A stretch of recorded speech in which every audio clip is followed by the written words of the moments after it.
আপোনালোক সকলো অৱগত যোৱা কেইদিনমানৰ পৰা আমাৰ উদালিৰ সমাজকৰ্মী তথা মস্তাকানপুৰ জমিয়তৰ ভাৰপ্ৰাপ্ত সম্পাদক মৌলানা কলিমুদ্দিন চাহাব সম্পৰ্কে সামাজিক মাধ্যমত আমি যি ধৰণৰ বিতৰ্ক দেখা পাই আছোঁ আৰু আমাৰ অনুমান হয় এইটো বেলেগ কোনোবা মানুহ দুষ্কৃতিকাৰীয়ে ইয়াত ষড়যন্ত্ৰ কৰিছে।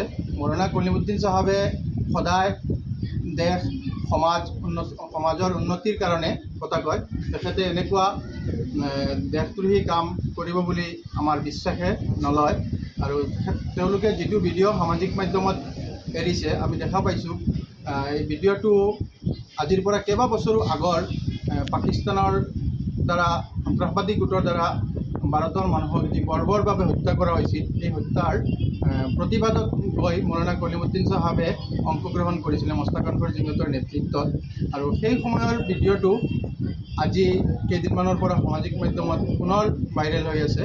গতিকে আজমল চাহাব আৰু আনৱাৰ চাহাব তেওঁলোকৰ হয়তো কিবা গোপন এজেণ্ডা থাকিব পাৰে নিজৰ নিজৰ ব্যৱসায়িক ক্ষেত্ৰত বা সামাজিক ক্ষেত্ৰত।